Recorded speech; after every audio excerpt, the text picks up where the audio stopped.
Hi, good morning, Matthias. Can you hear us? I can.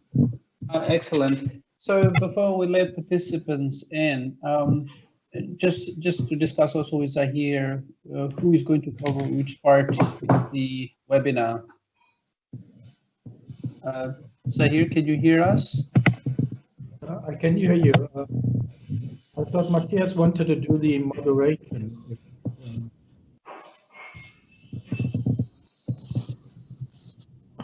Matthias, did you want to do the moderation? Yeah, sure. I'm happy to do whatever. I mean, yeah. So, would you do the introduction then, Zahir? I'll do the introduction and that, and then you can then do the moderation of the webinar. Sounds good. Excellent, and we also have AD already online. So with that, we will start bringing in participants. Okay.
Yes, because he's a busy man. Come on, stop.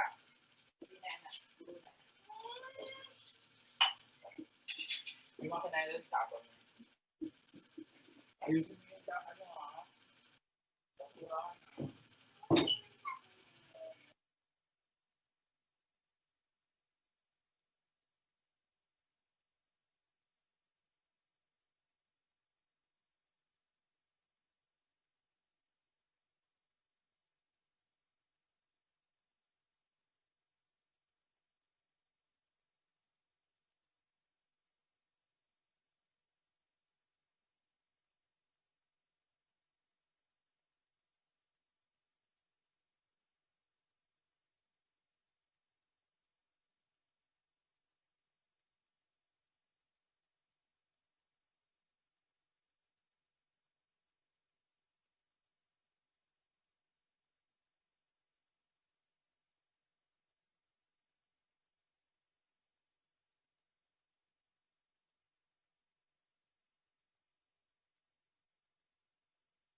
Marie-Glenn, you'll let me know when you're ready to start? Zahir, if we can give like 30 seconds or a minute more just to let participants join, if Okay, that's okay with you. it's fine.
So, Secretariat, can we start?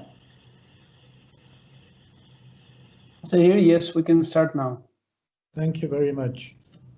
Are we live right now? Yes, we are also on the broadcast. Okay. Thank you very much, Marie-Glenn. Good morning, good afternoon, and good evening to you all. Welcome to this webinar. Before we start, I'll just briefly do an introduction. I'm Zair Fakir. I'm from South Africa. I'm a member of the Standing Committee on Finance, and I'm one of the co-facilitators of the Needs Determination Report. I've been nominated by the Standing Committee to co-facilitate this together with my colleague from Matthias from Sweden. Matthias, would you like to just introduce yourself? Good morning and greetings from Stockholm. Hope everyone is well. Looking forward to hearing your views at this webinar. Thank you. Very much, Matthias. Just if you have on your screen right now, just a brief outline of how we intend dealing with the webinar. We'll be doing just a brief introduction. Then there'll be an overview of the ongoing work on needs for Asia Pacific.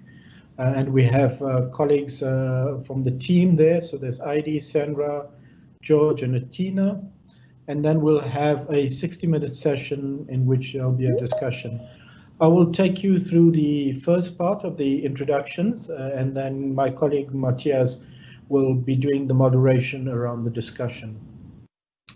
With that said, let's start. Firstly, this webinar is the first series of regional outreach webinars, which is being organized in the context of preparing the first report on the determination of needs of developing countries related to the implementation of the Convention and the Paris Agreement. And this is being done by the Standing Committee. We've been mandated to do this and present this to the COP for deliberations. By way of quick background, if we can get the next slide, please.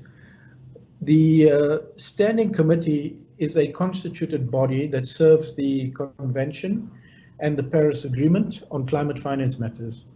The Standing Committee on Finance received the mandate to prepare this report every 4 years, and this mandate was given to us during the COP24 in Katowice.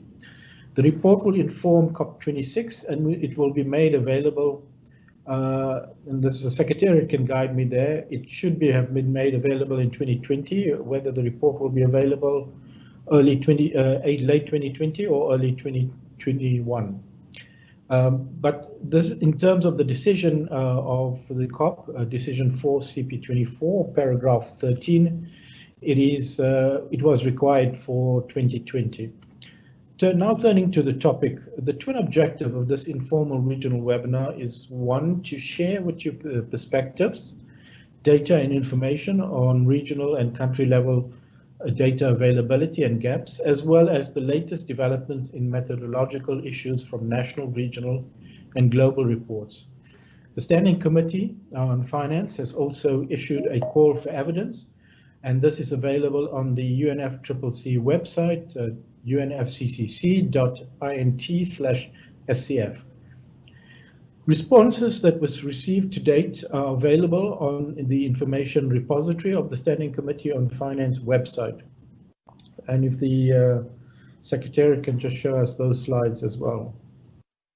You have the repository there, and so that's where information can be found. We intend to use the next 90 minutes to firstly briefly give an overview of the report and the approach. We will then invite the technical team to introduce the preliminary technical work that has been undertaken thus far. And after the team presentation, we will open the floor for discussions. We'd also like to encourage active participation from all participants.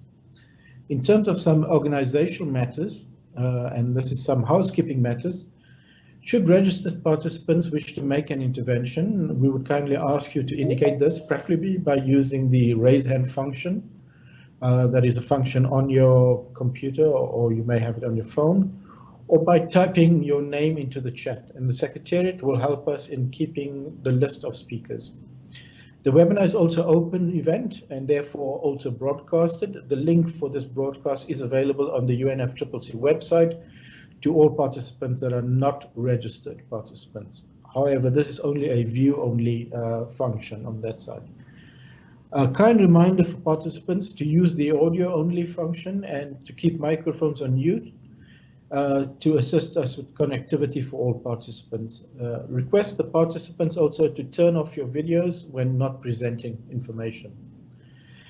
This is an informal regional webinar, and it is being recorded to facilitate development of the report. And unless there is any objections from anybody, so far nobody has objected to it. So kindly note that this is recorded, but purely for report purposes. In terms of the report itself, the report will map available information and data on the needs of developing country parties from a variety of sources, such as national reports, including those submitted to the UNFCCC, as well as regional and global reports.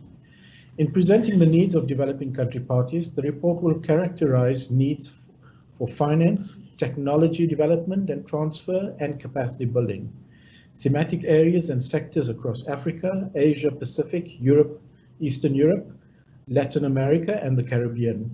Furthermore, the report will highlight processes and approaches utilized for the determination of needs of developing country parties, underlying assumptions and methodologies, as well as challenges, the gaps, opportunities, and in the needs determination. Building on the initial work undertaken last year, the technical team, under our guidance and with the support of the Secretariat, has done some initial work. starting with information and data gathering and then drafting of individual chapters. The drafting process is currently ongoing, and further work will be completed, for example, related to terminology, presentation, and format. Initial information and figures that the technical team will go into in more detail in the coming weeks and months, providing a snapshot of analysis to data and illustrate how data might be presented in the future. We anticipate that at the upcoming SCF 22nd meeting, which is taking place now in September, the SCF members have provided more guidance and on further work that needs to be done, including presentation of information and the draft report. The structure and flow of the report would follow an outline agreed at the 21st meeting of the SCF last year.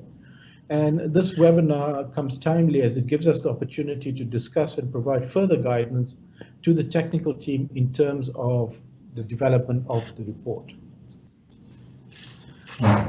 In relation to the sources of information, following a mapping of available data and information from national, regional, and global reports, the team has been analyzing needs from a bottom-up perspective by country, region, thematic areas, sectors, means of implementation and timeframes, meaning short, medium, and long-term needs.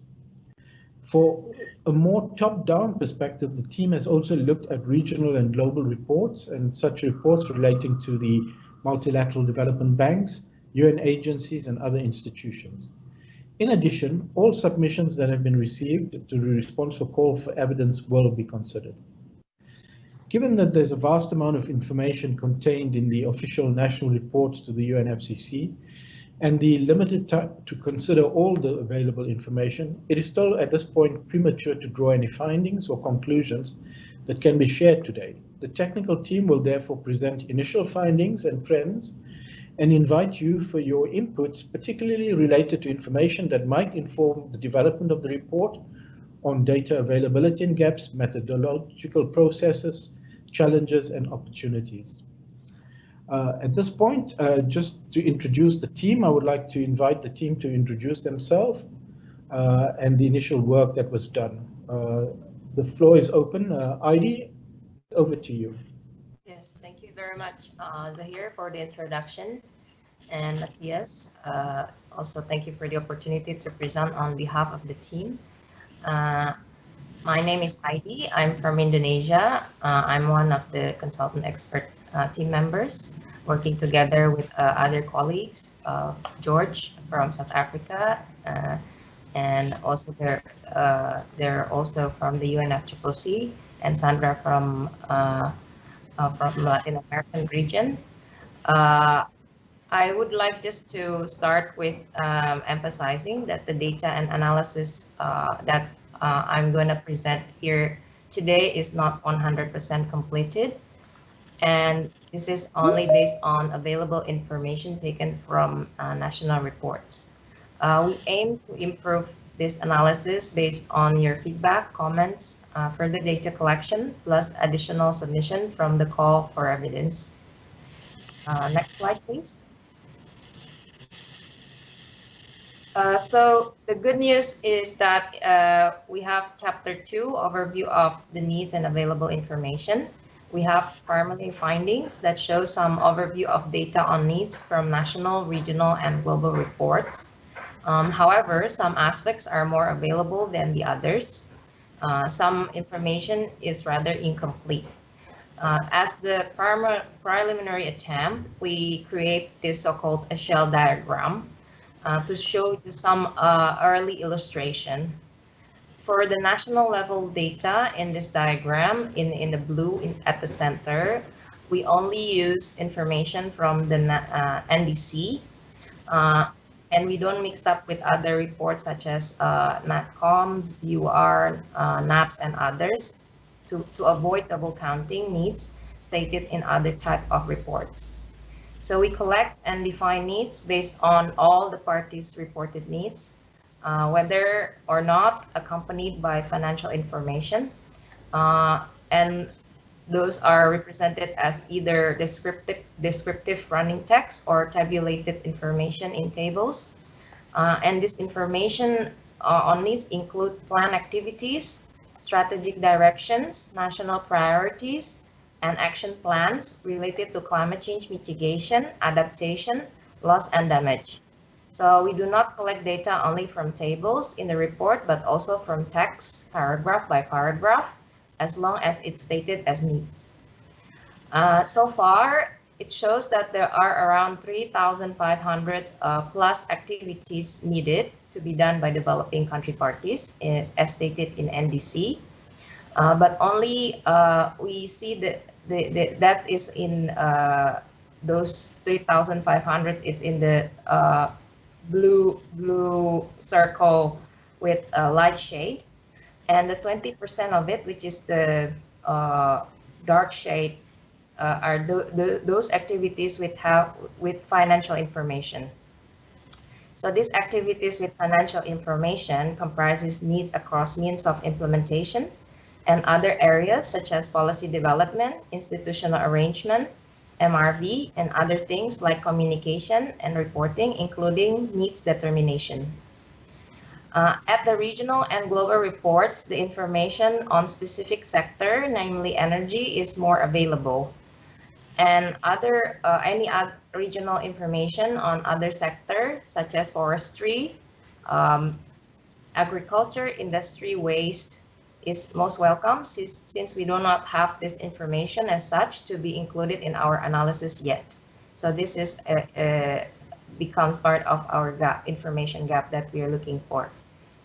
We also find there is some global estimated cost on adaptation, but cost estimation by sector and regional can be very useful for our exercise in the next iteration. Next slide, please. Some primary analysis we have done is trying to understand the different pattern of needs by time frame. We find that needs expanding from 5 to 10 years and above 10 years are dominated by energy and transport sectors. In particularly in Asia Pacific, these activities are characterized by a large mega projects or programs. A question regarding to where is the forestry sector does not appear quite strongly because the activities in this sector does have little financial information. For the need activities with less than 5 years are dominated in certain sectors, namely in water, agriculture, and health sectors. And in general, there are more long-term needs stated in the NDC compared to the short-term needs. We also find some projects specifically addressing vulnerable communities and indigenous peoples are still limited in terms of numbers. Next slide, please. We collect data from national reports separately, and we do not accumulate numbers across different national reports. This is again to avoid double counting. Some national reports are better in terms of country coverage, and some are better in terms of available financial information. For example, NDC and NC have large scope covering more than 120 countries, but the number of needs with financial information is better covered under the NDC. Hence, we use the NDC data to illustrate needs in the shell diagram compared to, for example, the national communication. Next slide, please. Here is part of the chapter 3. We discuss some processes and approaches for determining needs. We identify major steps in identifying these needs, although these steps varies widely across countries. In terms of who leads the process of determining needs, the common one that we find is led by a committee or a climate change unit within the lead ministry, such as the Ministry of Environment. And we have also identified 4 common steps in determining needs. As shown, the first process is where there is a high-level engagement within the government officials. And in some countries, maybe at the presidency level, and in some countries at the lower level, such as the ministerial level. The second step in the process is the establishment of institutional arrangement. This is for better coordination and consolidation of information. The third at the process is consultation with stakeholders. And the last is the definition of country needs based on consolidated information from various sectors and documents. Next slide, please. Yeah, we also see a common pattern of processes used in determining needs. Specifically in Asia Pacific, these are determined by top-down approach using government development strategies and action plan. Here in the map, it's with blue color. And some countries like Malaysia, although in Asia, and Qatar, in Middle East, using policies as the guiding document to determine their needs. These policies are usually vague with very little details, but they tend to have a need for additional information, but also very clear in terms of the objectives. For these countries, the needs are usually not clear, and as the top-down model using the action plan, they especially do not have financial details and clear timelines. Another process to determine needs is stakeholder consultation. This is quite common in Africa and Latin American countries. Next slide, please. So we further analyze stakeholder involved in the stakeholder consultation. At the right-hand side of in the diagram, as you can see, the majority of countries engage either on government only for the stakeholder consultation or extend the consultation to include NGOs and private sectors. But countries that include communities are not many. We also see that most countries are not explicitly report the to include gender aspect in their consultation, although in reality they might have. Next slide, please. This is part of the chapter 4. In chapter 4, we explain the methodology used in determining needs and as well as the assumption. In this table, we show that there are some general guidance provided for countries in reporting their needs, but mostly do not require countries to include methodology and assumptions. So it is not always clear what type of information the countries need to include. Some countries provide detailed information and some others do not include the information. The implication of this is that the data on methods and assumptions are fairly limited for us to collect. Across all national reports, TNA has more detailed guidance, and hence the information that are provided from the report. It's coming out in the semi-structured format and easier to extract. And it's quite harmonized across all countries and include the actual cost of specific technologies. Some example of methods such as multi-criteria analysis used in the TNAs. Next slide, please.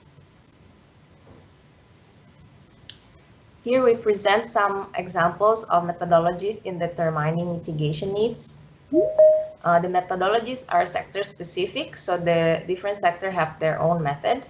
Some examples such as life cycle method, emission trajectories and projections, and MRV systems to identify the gaps in specific sector, and then followed with the needs to fill in those gaps. There are more clarity or explanation of methods in specific sector, namely in transport, inventories, and energy. And therefore, the financial cost is also easier to be estimated due to this clarity. Next slide, please. In this next slide, we present some example of methodologies in determining adaptation needs, such as multi-criteria analysis, vulnerability scenario, or assessment.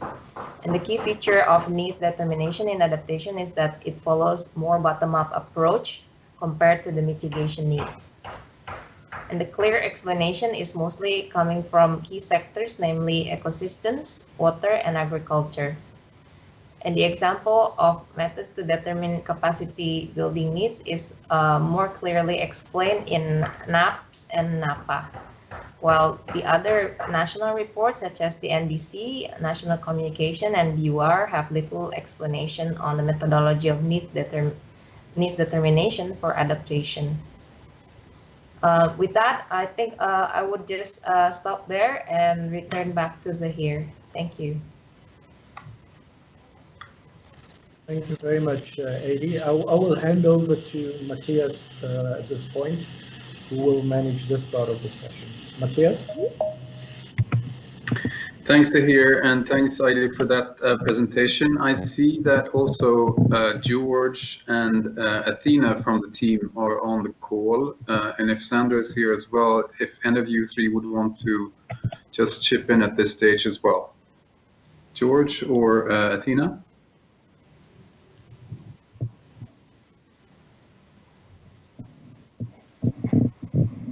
No, we're okay now. We're happy to help answer questions, Matthias. Thank you. All right, thanks very much. So I'll then be happy to open the floor for your comments and reflections and your thoughts on what you've just heard, and also sort of your general thoughts on the report as well. As you see, we have sort of three parts in for our discussion today. Maybe we could show all the three slides in a row, and then we could take them one by one. So we would want to have your thoughts both on data availability and gaps. We would also want your thoughts on methodologies and processes, as well as challenges, gaps, and opportunities. And those sort of three bulk of questions would reflect also the various chapters in the report. And of course, you're more than welcome to comment more generally as well, but just sort of to help us guide our discussion today, I thought it would be useful to go through the questions as raised on the slides. So maybe if we could start with this part on the data availability and gaps. If you would want to highlight any other information and data sources that could inform the report, both qualitative and quantitative, and if you have any thoughts on how regional and national needs evolving and how this could be reflected in the report, and also if there are regional case studies which could be reflected on the report. But again, even also if you would have more general thoughts, that would be more than welcome. So I'm happy to open the floor for comments. And as we said initially, just raise your hand and we will see who wants to speak, or just write your name in the chat.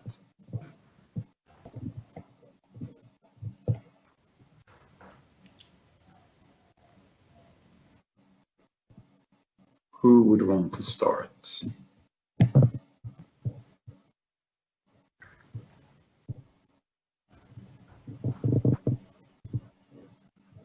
It seems we have some 30, almost 40 participants.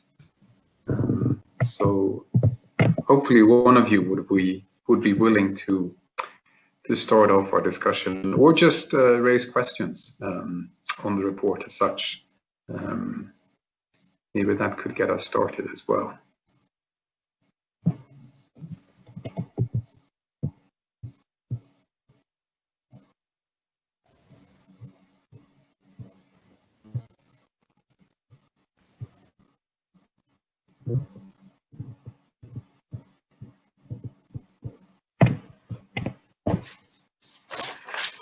Everything's crystal clear then, I guess, on the report as such.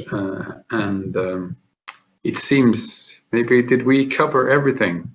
So when we have the report out next year, we'll be having a report which reflects what's already out there. I see there are two raised hands. Oh, excellent. Great. Let's see. There we go. So I first have a guest from the Maldives, and then Ahmed Fatah Yousafzai. So we'll start with our guest from the Maldives. Please.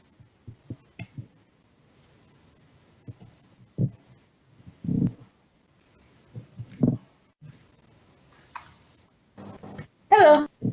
Hi. Hello. It's Anna from the Maldives. Hello. Hi. Okay, can you hear me? Yes, we can. Can you hear me? Yeah. Okay. Thank you very much for that presentation and the intro. We just wanted to clarify whether this report would have sort of a analysis of figure on our needs, because what we basically understood from the presentation just now is mostly qualitative. So that's just a clarification that we like. Could you repeat your question? We lost you there briefly. Oh. Okay, hi. Yeah, so just first of all, thank you very much for the introduction and the presentation. We just wanted to clarify whether the report would have a quantitative analysis or a figure on our needs, because what we've understood just now is that it's mostly qualitative information, and yeah, that's just a clarification. All right, thanks very much. Let's go to Ahmad as well for the next question.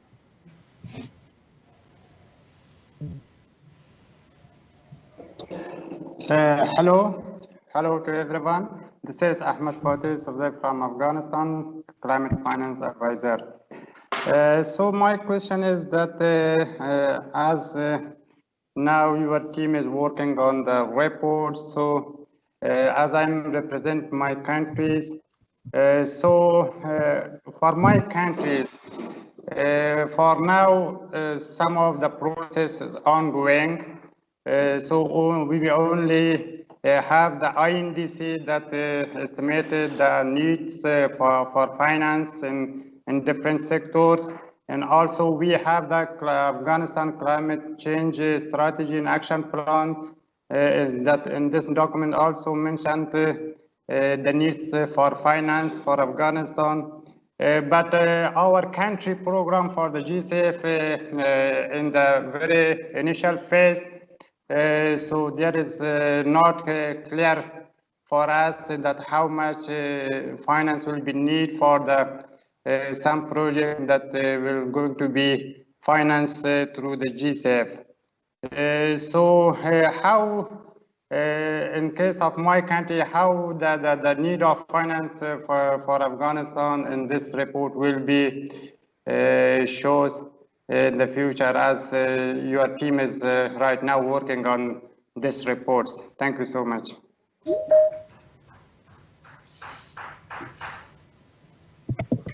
Thank you for those questions. Let's see if we have some more. Tracy, did you want to come in? Sorry, Matthias, just to flag that we also have a question in the chat box as well. Excellent. Let's see. Thank you. Yes, many of the documents are quite old. Technology developments move very quickly, especially in the battery and renewable energy space. To what extent does the report authors feel that the data is likely to be outdated? So let's start with those three questions. Maybe if you, if you or anyone else in the team would want to start with the first question on to what extent does the report, to what extent do you and the team feel that the data is likely to be outdated? Yeah, thank you very much for that question, a very relevant one. As we further clarify later on, take the latest latest national report from each type. So we do not take the old ones, although there are some countries which have submission quite early, which is before 2015. We captured those still needs and put it in the time frame that is or the period that is stated as in the report. So, for example, if the NDC report starts or reported in 2019, that will represent 2019 forward. But of course, if it's reported 2014, we stated in the data that is also starting 2014 forward. So yeah, there are some limitation, let's say, regarding to how valid the financial information still in that report, because the assumption, although unwritten, is based on the available technology and price at the time of writing. So potentially that also some input to be included in the assumption section, that sometimes the country do not include that assumption, but we read that as a need for our team to include. Yeah, hopefully that answered the question.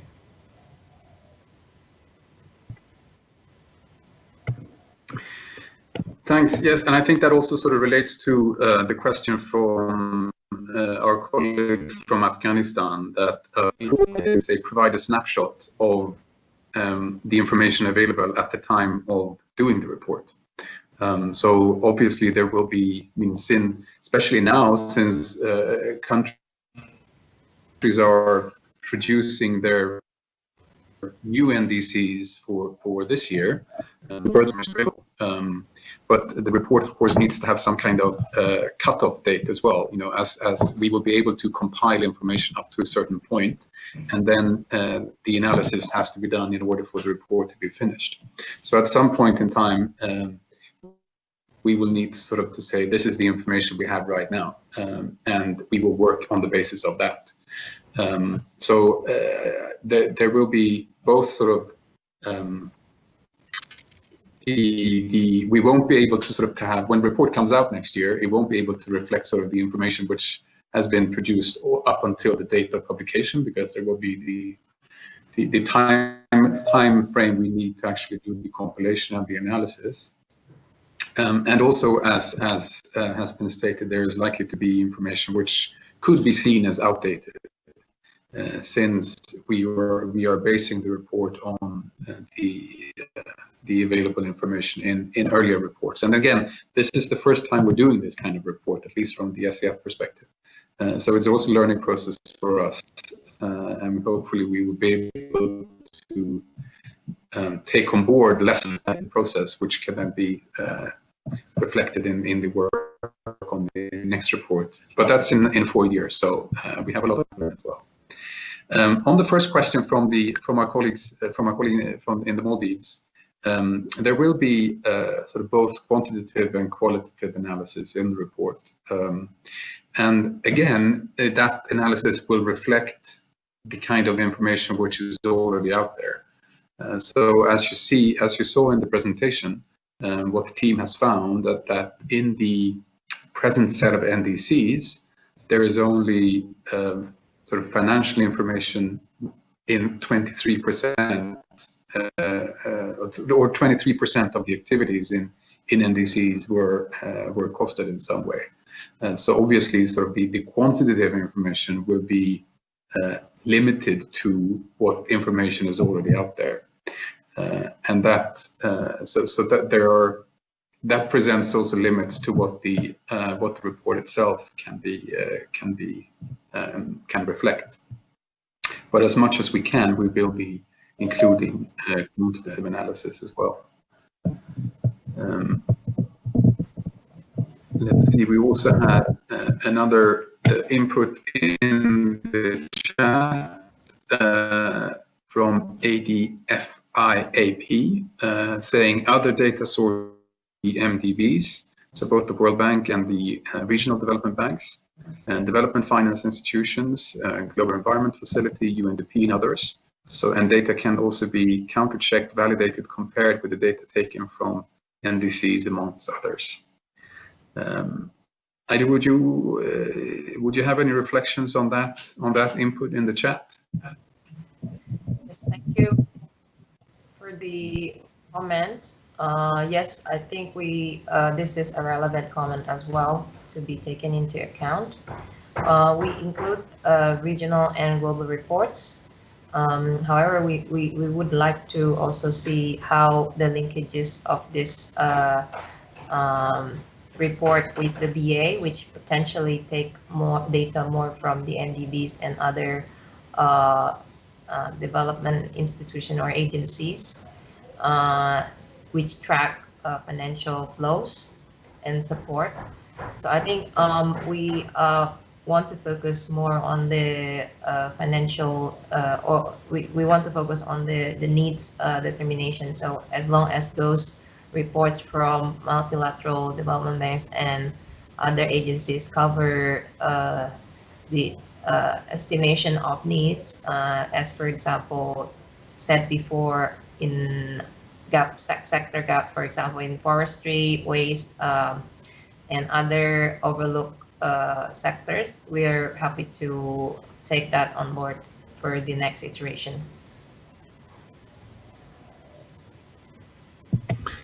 Thank you. And that's, yes, I mean, it's really, the report is really aiming to sort of to look from various types of perspectives, and including as variety of reports as possible, which are already out there. So both sort of national reports, as you saw on the slides previously, and then regional and global reports coming out from the kind of institutions which were just mentioned.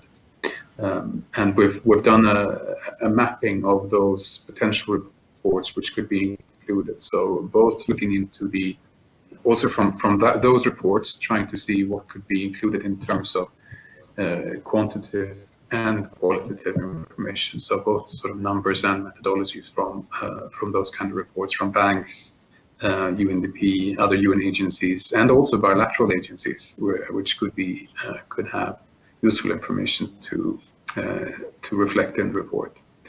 And there was a follow-up question there in the chat also, how would the evolving new normal, evolving and post-pandemic be factored in? And I think that also sort of relates to the timeline of elaborating the report itself. If there is information available, which would be factoring in the sort of green recovery aspects, or how countries are responding to the pandemic, also in terms of climate action, there would be an opportunity to include those kind of that in the report as well. But that again depends on how fast that information becomes available for us to take into to look into the report. But I guess it could also be sort of a reflection in a more in an introduction to the report that I mean the demand was given to us in a different context, so to speak. So that could also be reflected in introduction.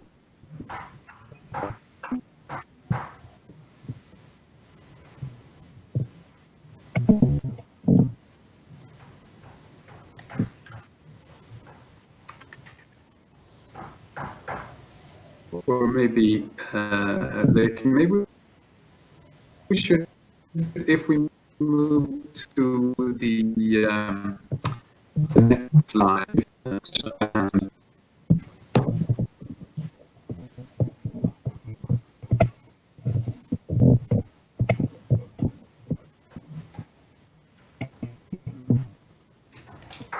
Shall we? Are we now on the next slide? On the slide on methodologies and processes.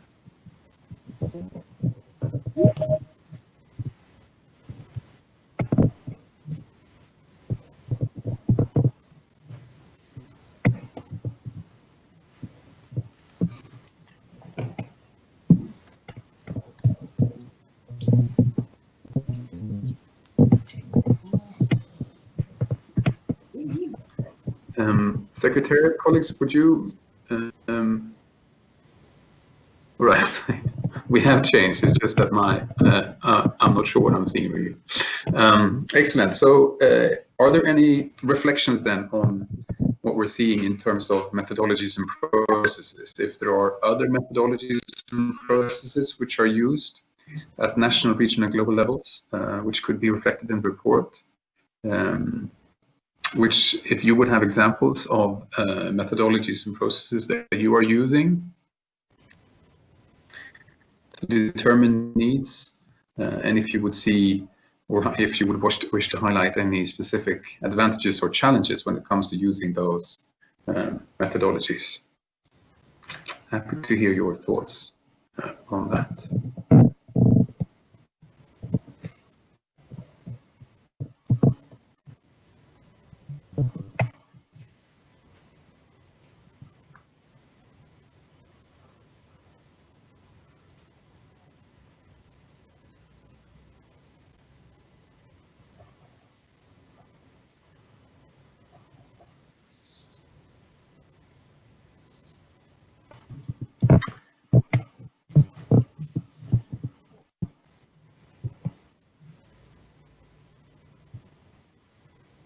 There seems to be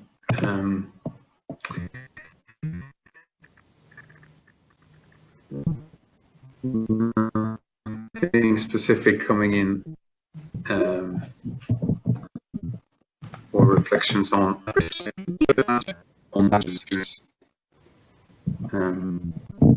and see if there would be reflections on the what you would have seen or experienced as challenges in determining needs from the regional or sub-regional perspectives, and where we could find this information, and what are the gaps related to needs of developing countries, and also what are the opportunities related to needs of developing countries, and if there are case studies which we could be reflecting in the report.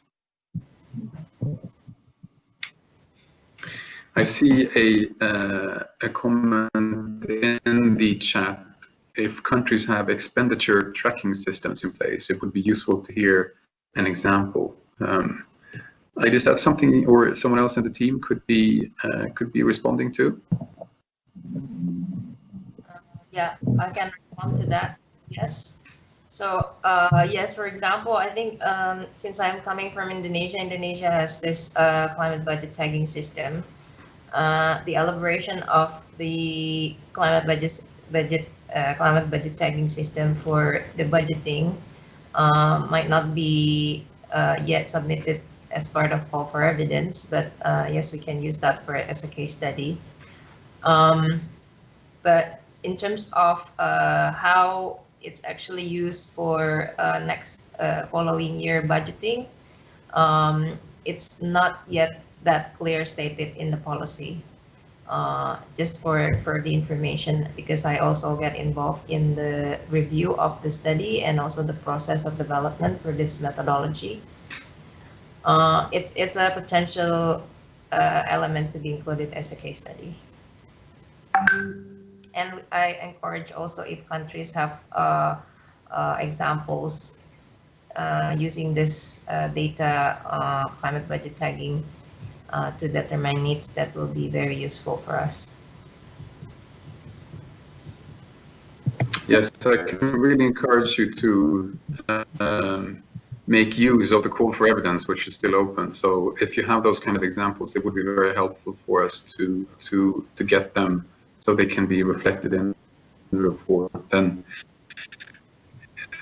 specifically for this region, as I understand, you've been running a project on budget, climate budgeting for some years, so if any of you on the call would have experience of that particular project, I think that would be interesting, and maybe that's something which we could look into as well to see how that could be reflected in the report. George, please. I just wanted to add something small on the financial tracking. In the African region, we received a request from Rwanda 2 weeks ago. They are currently trying to put up a system within their national budgeting system for tracking climate financial flows. Kenya is also doing the same. They don't have the experience on running the system. So if there is any country that has successfully done this, that would be very, very useful information to share. So I just wanted to put that out there, just in case there is someone with such information, it can be very useful.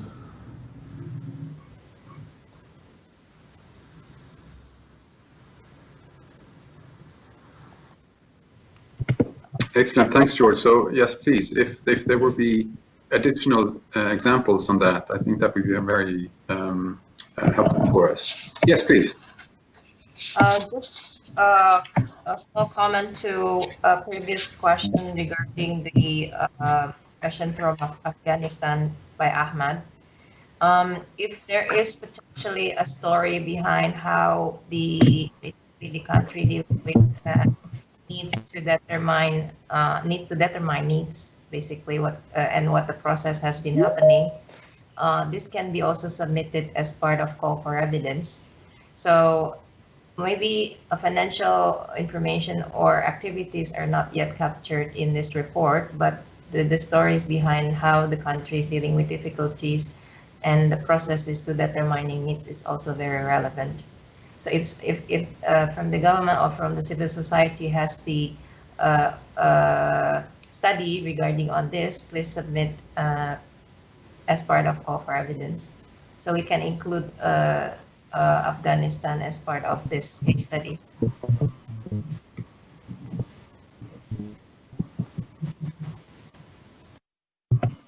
Heidi, I think we lost you there a bit, but if I understood you correctly, you were encouraging our colleague from Afghanistan to provide information also on the sort of processes they're going through right now, which could be used as a case study in the report. Was that correct? Yes, correct. Yes, correct, Matthias. Thanks. Excellent. We had a reference there from Noel on the climate tagging. It seems to be from the Philippines. So thanks for sharing that. We'll look into that as well. Noel, if you would want to make any sort of reflections from your perspective on that kind of work, please feel free to take the floor as well, just to share some thoughts on climate tagging.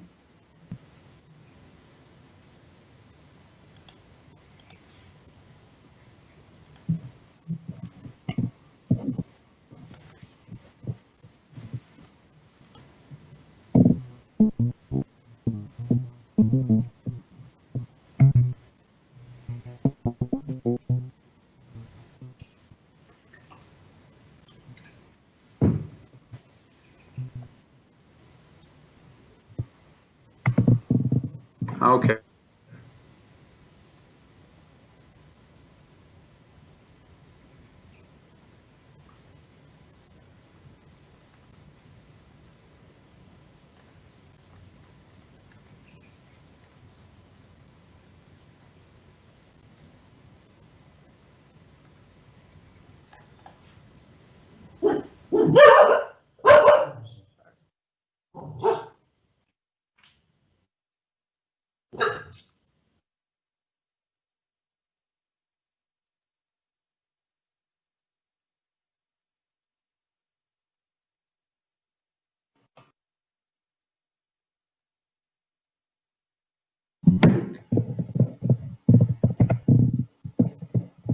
I think I was disconnected there for a while.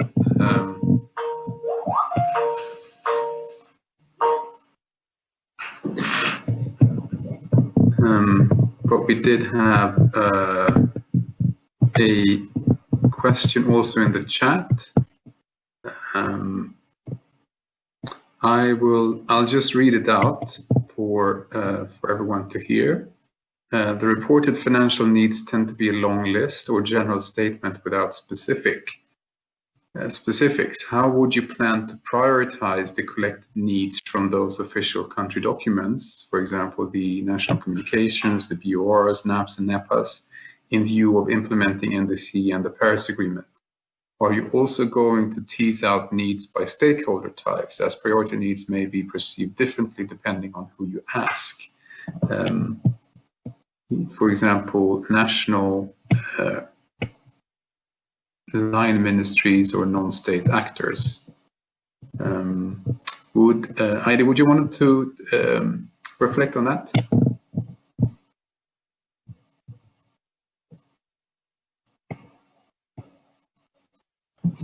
Sorry, the question is in the chat box, right?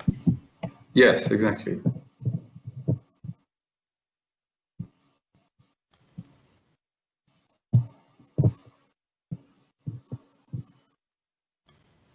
So yeah, I think the priority here is which type of national report provide most information. But also we do not want to overlook other type of information which potentially cover more aspect that we are looking for. For example, like the country programs of the GCF has more detailed explanation and quite complete financial information.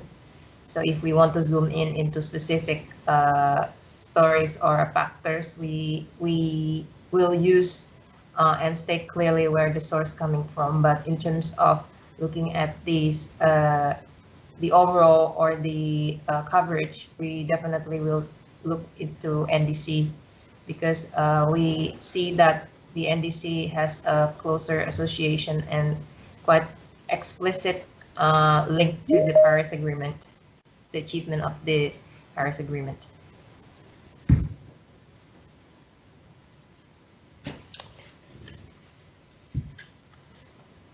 On the second question, sorry, are you also going to? No, please go ahead. Go ahead.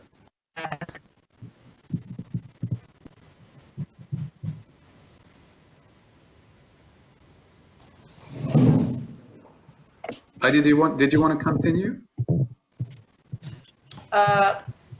So this one, in terms of needs by stakeholder, we specifically zoom into the, for example, the community and indigenous people group. And also we look into, for example, intersection with other type of development needs under SDG, for example. It can be read associated with some other stakeholder types. But we are currently just do mapping in terms of processes and who involved and who lead in the determining needs. Not necessarily yet look into specific stakeholder types, such as private sector, for example.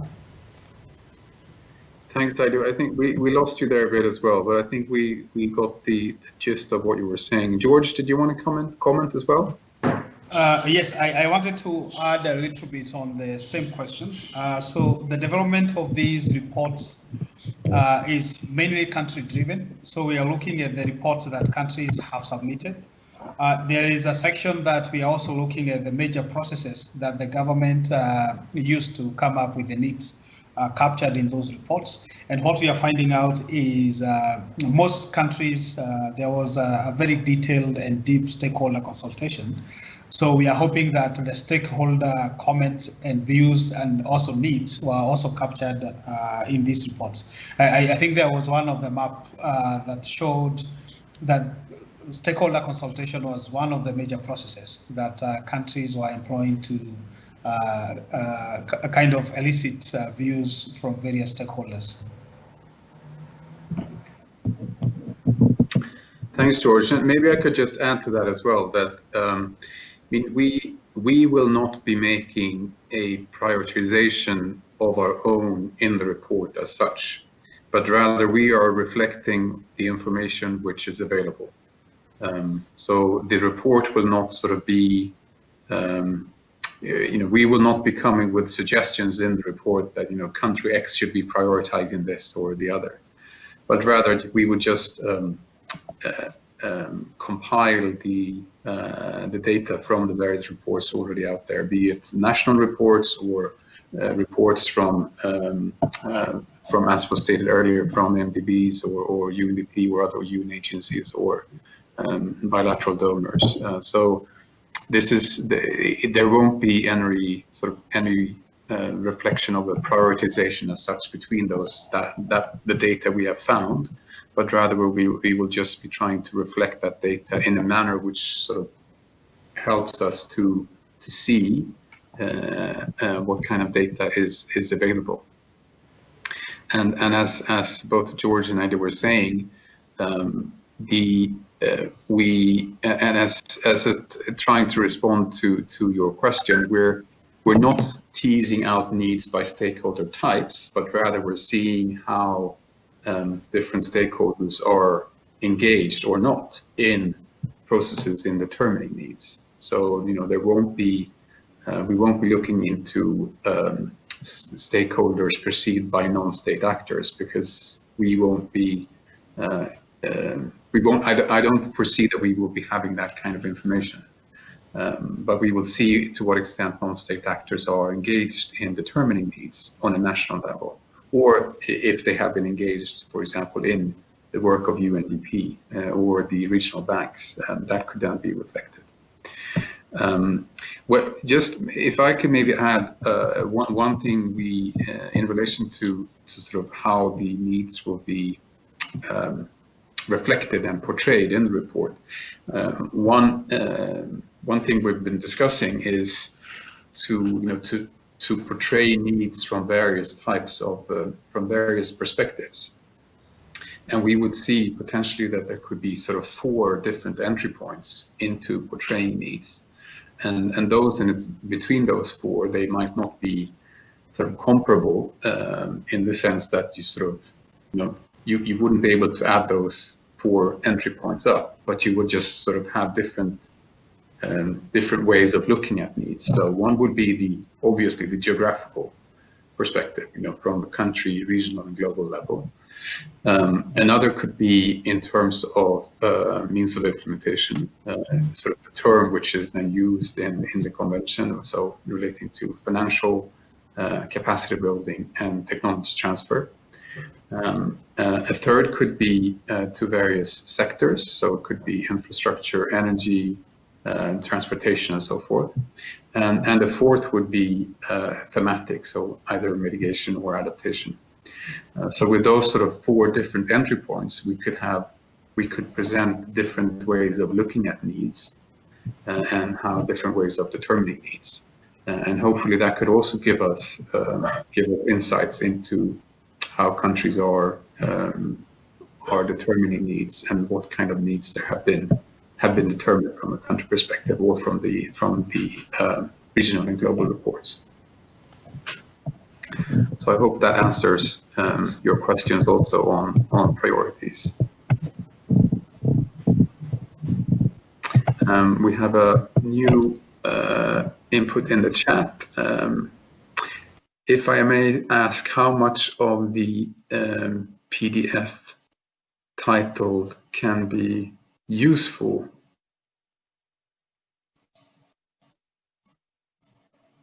The background paper. I would assume that that is the background paper which can be found on the SCF website, which would be then which was presented to the SCF meeting. We have found the background paper was elaborated as sort of input to the discussions in the SCF, and if I recall correctly, we had one background paper elaborated ahead of our meeting just a couple of weeks ago, and another background paper elaborated, I think it was ahead of the meeting in March 2019, when we started discussions on the needs report. And both of those are found on the SCF website, and at least we found them to be useful in guiding our discussions. And I think the first background paper or the first discussion which the SCF had included also a number of various reports, which sort of as an example of reports which could be looked into. So that has been useful also for our work going forward. I hope that answers your question. Feel free to come back in the chat if you would have additional questions.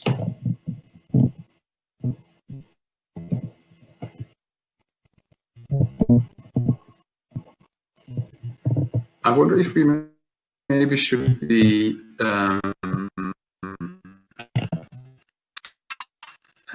starting to wrap up. We've seen the various, the three sort of sets of questions we had.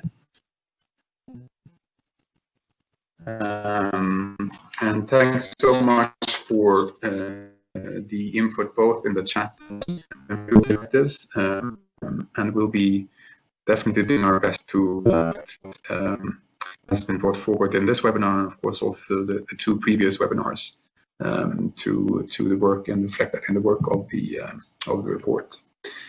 And thanks to Noel for those additional references, which we're seeing in the chat as well. We're taking good note of those, and the team will be looking into those references to see how they could be reflected in the report as well.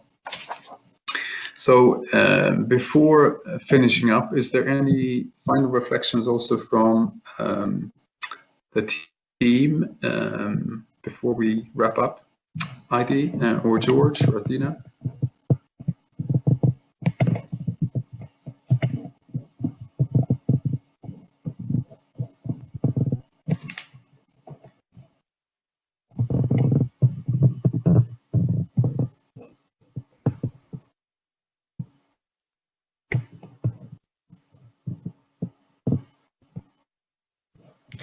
Matthias, it's just to reiterate your earlier point and Zahir's point earlier.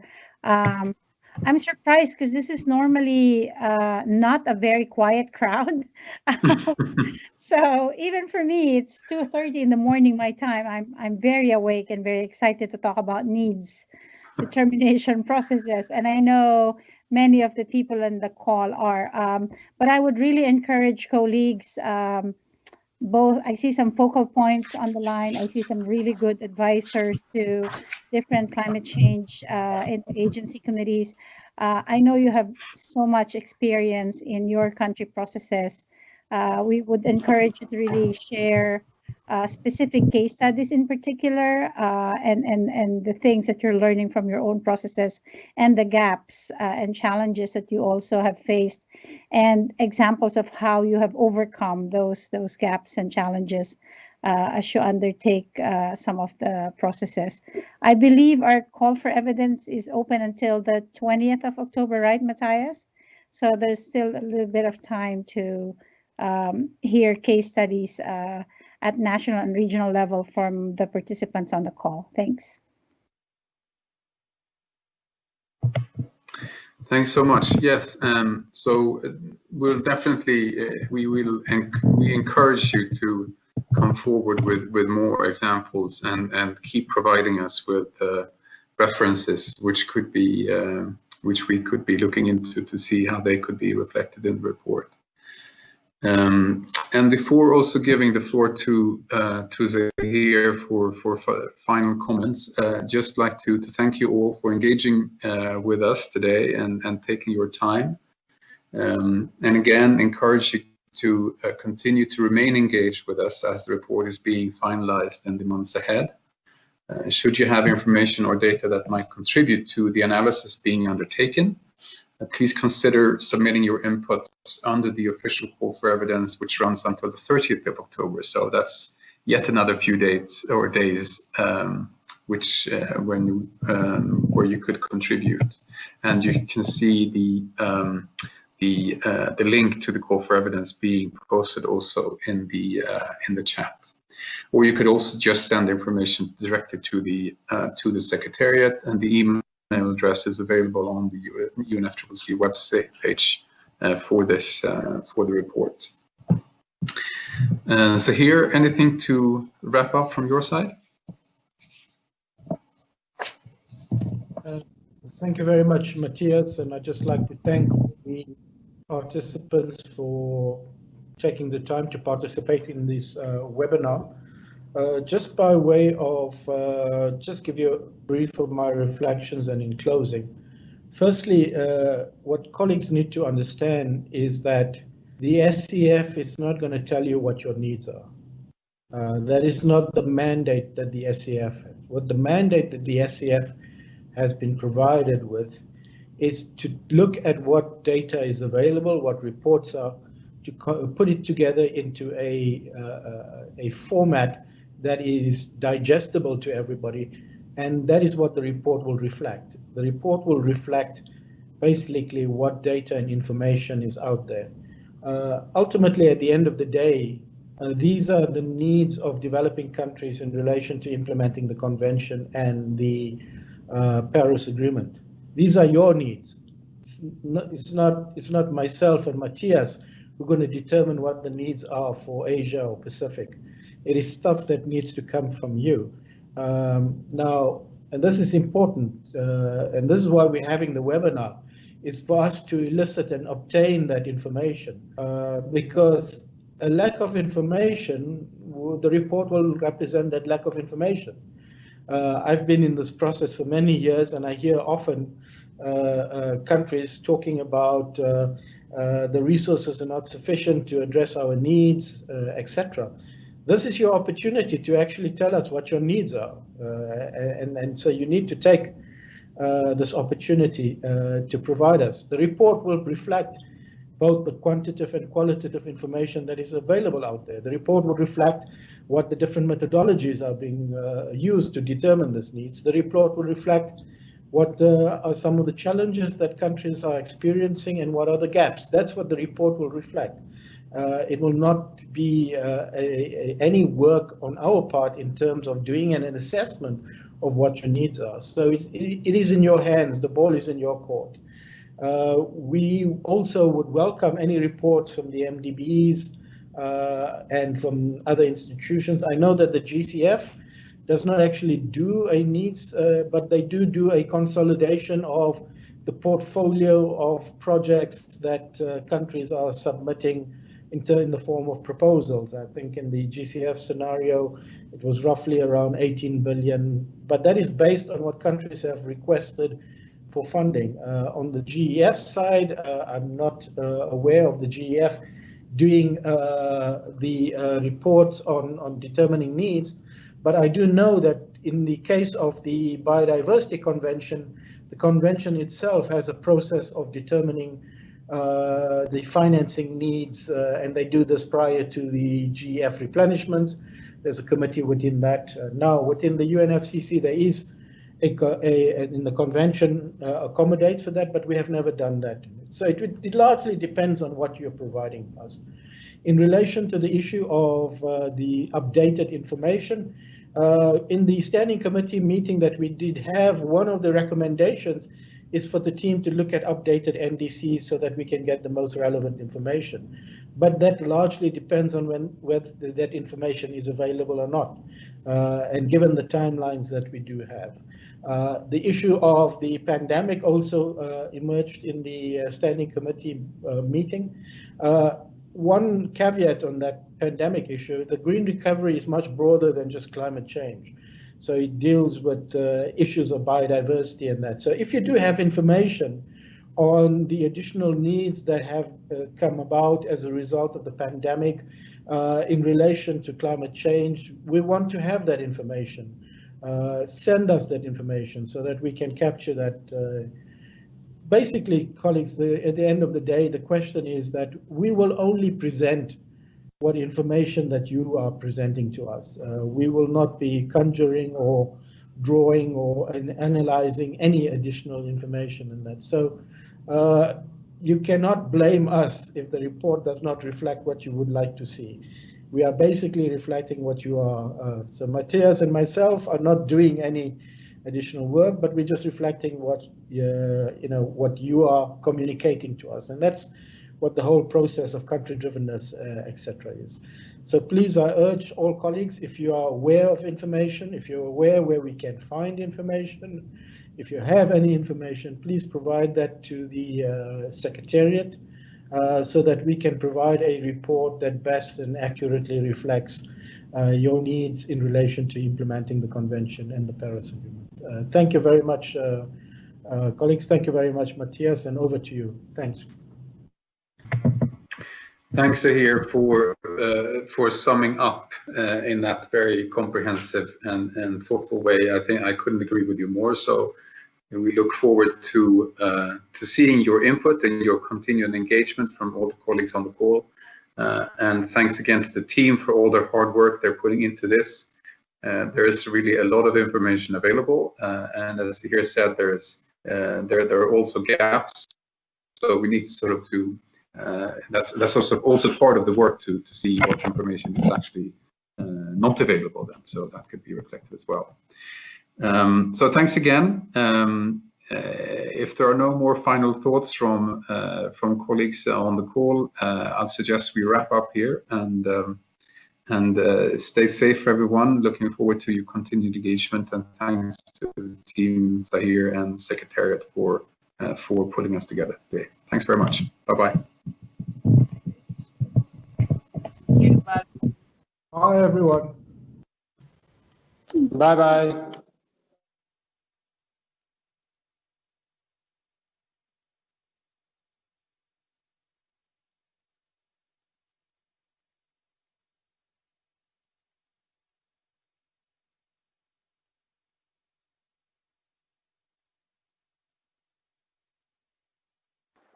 Thank you very much, Secretariat and the colleagues. Bye-bye.